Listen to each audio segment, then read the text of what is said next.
Hello and welcome to some more Star Citizen.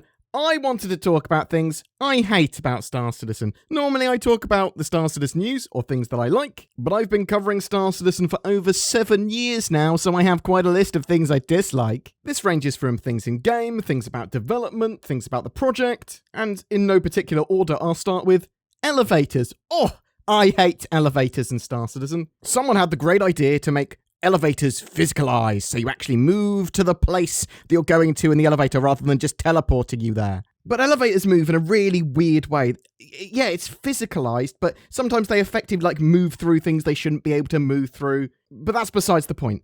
The problem with elevators is that they are the most buggy thing in Star Citizen, I think.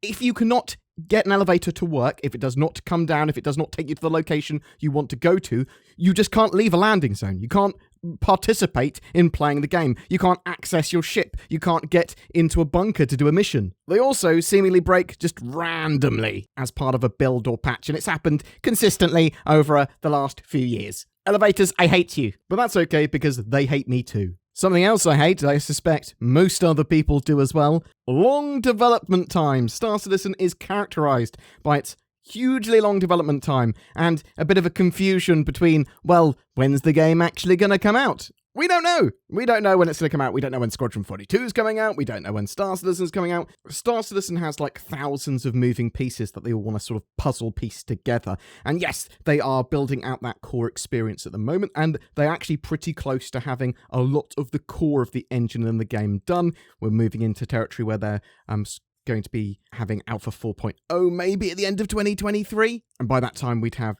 the first iteration of server meshing, we'd have Vulkan integration, we'd have a new star system, and you'd be able to move between them with jump point, Stanton, and Pyro. They may be on the way to finishing the resource management system and the master modes if they haven't already. But even after all that's done, we're still going to be a few years out from a live release of the game. There's just so much to it. And even after the game's released, there's going to be a huge amount more work they do beyond that, adding more and more and more. And although I genuinely think that we're going to have something akin to a quite complete beta or even live build in 4 years sort of time, I do expect Cloud Imperium to maybe have 10 years of development plans already. And why do I say that? Because that's how long they've leased their office for in the UK. I'd expect them to renew that lease after 10 years, but that suggests to me that they've got at least 10 years of plans. Something I suppose connected to long development times, well, maybe it's not. Delays. Oh, I hate delays. We all hate delays. People have different views on delays as well, so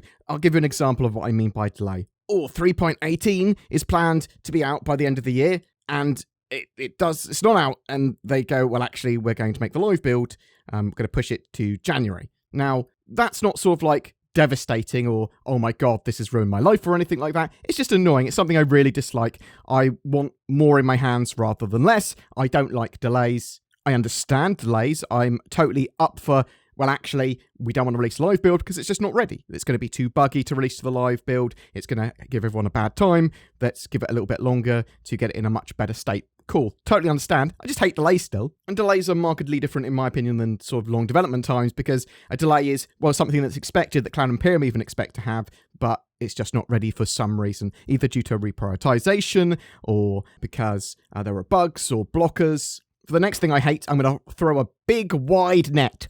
Bugs. Oh, I hate bugs. So 30Ks, random disconnects, just randomly dying when I'm walking around somewhere, sort of getting injured by, well, a lift or by someone knocking into me, falling through the floor, getting a criminal rating when I don't deserve one just because I know someone shot me. Some guy doing PvP that's a criminal shot me and gave me a criminal rating somehow. As a player, bugs are really annoying and can ruin your Star Citizen sort of play session. Hopefully, they don't too often. Game is alpha for a reason, right? And I choose to play it now because I enjoy it. But as a content creator, attempting to get any footage, it can be hell, especially with new patches. You'll be 5 minutes out from finishing something, you just need one critical, 2-minute little piece of footage. And the game's crashed and you can't get back on. Or, oh no, some weird bug has occurred and respawned you, or you can't move, or you're now dead. You're doing something with a group of mates and one of you literally just is stuck somewhere or can't get back online, or there's an issue with the party menu. So those preventative bugs are just so annoying. 30Ks when you're just about to do something, you've been sort of organising something for hours. Think of the Daymar rally. Like, they 30K when they're 3 hours in. Oh, how annoying. Now, interestingly, performance and sort of single-digit frame rates are not one of my concerns anymore. That would have been on my sort of things I hate about Star Citizen list maybe a couple of years ago, maybe a little bit longer. But actually, performance and generally bugs are a lot better for Star Citizen overall. Like, the game does get better and better each patch typically, and significantly more playable. Good things, get out of my list! Miscommunication and reprioritization is the next thing on my list. Sort of like I've merged these together. So Star Citizen has this contrast of being the most open project ever when it comes to its development. Like, genuinely, obviously, of a project of its size, you could say that someone's sort of college project might be more open technically as a game project, but no. So AAA studio trying to produce this massive game chucks us a huge amount of information about it. However, seemingly on a dime, Cloud Imperium can reprioritize certain features or go, actually, we're not going to finish that feature, we're going to move on to this. What happened with things like Theatres of War? Well, it just wasn't ready enough. They needed to get some more sort of netcode stuff in, some better animation stuff in, and it looks like the team probably worked on things like the Siege of Orison, so they brought all the goodness, or a good amount of the goodness, from work they'd done on Theatres of War into the Siege of Orison and brought stuff into the Persistent Universe. Why did the Hull C keep on getting sort of delayed? And the Constellation Taurus, and there's a load of features. Like 2018, I had an interview with Aaron Roberts, who said he was most excited to get the land claim gameplay in by the end of the year, end of 2018. And that never turned up. And that's because Cloud Imperium reprioritized stuff they were doing for Star Citizen. And some of these reprioritizations are essential, obviously. They have to change stuff. They have to move to different areas of the game, what makes sense. Some stuff's just not there yet. It's not ready yet. They look at it and go, actually, we're not going to be able to do that because we need all these other features in. We need server meshing in, or we need persistent entity streaming in, or whatever. However, they don't always communicate that with us, and there's some links in the chain that get broken and just sort of ignored. But then Cloud Imperium go, oh, we're now working on this. Have a look at the roadmap. That has the most up-to-date information on it, but sometimes that is without context. And often Cloud Imperium don't tell us about what they've reprioritized, from what, to what, and why in enough detail. I suppose what I'll add on there to the miscommunication thing is the obscuring of the roadmap. So there are some confusing bits on the roadmap that aren't fully explained, and it feels like sometimes things get moved off the roadmap without greater context of why, beyond, oh, it wasn't ready, we need to reprioritize it, or due to reprioritizations, it was moved. It's just frustrating, especially from someone that follows the project as closely as I do. I want to sort of know why something that I've been following for several months has suddenly moved off. Something else I hate: secrecy about Squadron 42. I want to know more about Squadron 42. Give me more information, not less. Cloud Imperium keep all the Squadron 42 information really close to their chest. And something else I'm going to bundle in here: no release dates. I want some form of release dates. I like release dates, and I also like them to stick to them. I've expected Squadron 42 to be out since the end of 2016. How foolish I was. Something that everyone's going to experience in 3.18. Something else I really dislike: irregular wipes in Star Citizen. Now, I don't mind a wipe in Star Citizen. I don't mind them going, bam, we're going to wipe all this stuff, bam, we need to get rid of rep, we need to get rid of our PPC, we need to get rid of the ships you've had in the game. It's a little annoying for people that have built stuff up, but I mean, it's an alpha. They need to sort of test things with people where they go start from scratch again. I totally understand that. And sometimes there are database updates, which mean that they have to go, well, everything's written in an entirely different way. We can't import it. With 3.18, we know there's going to be a wipe. They've been very obvious about that. However, we don't know when there are going to be more wipes beyond that. It's just whenever they need them, which is a little annoying because I like to plan for things. I like to know how long I've got. If I'm going to get another wipe in 3.18.1 and 3.19 and 4.0, I'd sort of like to know about it. I think there's very likely going to be a wipe in 4.0 because they've got server meshing planned for that, and probably some big database updates with that as well. But they might not. They might be able to import everything over. We just don't know. Or something else I hate: having 3-week breaks in between Inside Star Citizens and things. So every sort of quarter, they have a break from content inside Star Citizens and some of those videos because it's sort of like the end of the season. Now, I want more development information. I want more shows like that. I want more things that Cloud Imperium show us. And those breaks I just want more. I don't want them to have a break. Get some other content in there. Get some other segments sort of recorded. Get some other content creators to create some stuff. Like, it doesn't have to be all on Jared's back to do everything, obviously. I genuinely think he does a great job, but I would like to see more from Cloud Imperium filling those holes. Something I genuinely don't like to see in the Star Citizen community when it comes to sort of Cloud Imperium's monetization model and buying ships is FOMO. I don't like seeing fear of missing out from backers and players. You don't have to buy the ships that Cloud Imperium are sort of making or concepting or whatever.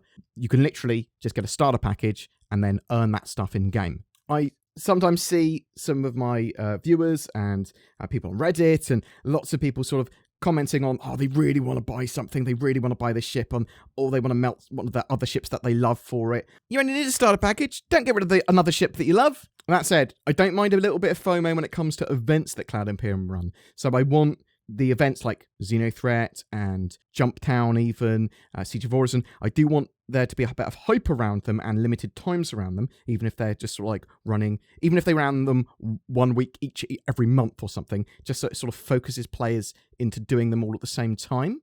Oh, something else I hate about Star Citizen, people ramming me. Oh, it is really annoying when someone just rams you, especially if you've got the better of them in a dogfight and they just go, well, you know what, boom, I'm going to knock into you. I don't mind sort of pirates or outlaws coming and attack me, or people doing unsolicited PvP, I suppose some people would call it.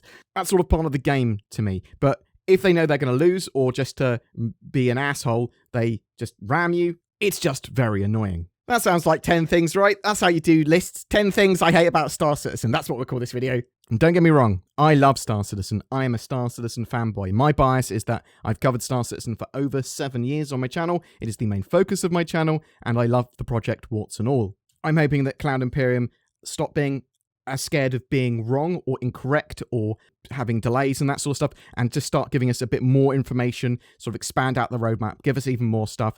If things change, which they often and constantly will, there's reprioritizations and stuff, they should show us at what point that reprioritization changed, if possible, and talk about it. Give us some context. Say, yeah, we've moved this from this to this, or we've changed these features, or we're not actually working on this ship anymore, we've moved over to this, and this is why. I have literally no problem with those things. I trust Cloud Imperium genuinely to make a great game, and I know it's going to take a long amount of time, and I'm affording them as much time realistically as they need. I mean, obviously, if in 5 years we don't look like we're in beta phase, I'll be a bit upset, and there's like no Squadron 42 or something. I am interested to know your pet peeves about Star Citizen and the project. And you might not have any. You might be like, actually, this project's pretty sweet as it is. That said, if you said that it's perfect now, I'd say you're mad because the game's only partially complete. But even so, I have a lot of fun playing, admittedly. I hope everyone is having a great Christmas and will have a fantastic start of the new year. These are the type of videos you get when it's effectively my day off. So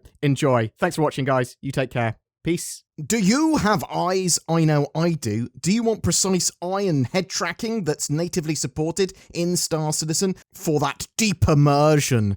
And it just so happens that Tobii Eye Tracker 5 has a 20% off sale until the 2nd of January 2023. So go to tobii.gg/BoredGamer or follow the links down below to get your discount. Ho ho ho! Merry Nordmas! It's Santa! No, Timmy, it's Father Nordmas. I'm legally distinct and spread NordVPN cheer. Here you go, little Tim. Have some discount on your next NordVPN purchase. Just what you wanted. Go to nordvpn.com/BoredGamer. But Santa, we don't want a VPN. I told you, Tim, it's Father Nordmas. Every month we have a ship giveaway. For December, we are giving away the Mighty Drake Corsair Explorer with a Star Citizen game package and lifetime insurance. This no-nonsense Explorer can take you and 3 friends to the limits of adventure around the verse, and although more focused on exploration and expedition, it is a great multi-role mission runner too. Comment on any of my videos during December to be in for a chance of winning that. Thank you so much for supporting the channel. Please don't forget to like and especially subscribe to the videos, leave comments, and if you feel so inclined, use the join button under my videos and give a little bit each month to help the channel. It really, really does help. Or you can even become a Patreon or donate. Check out all the links below. Thanks very much for watching. Have a great time in the verse.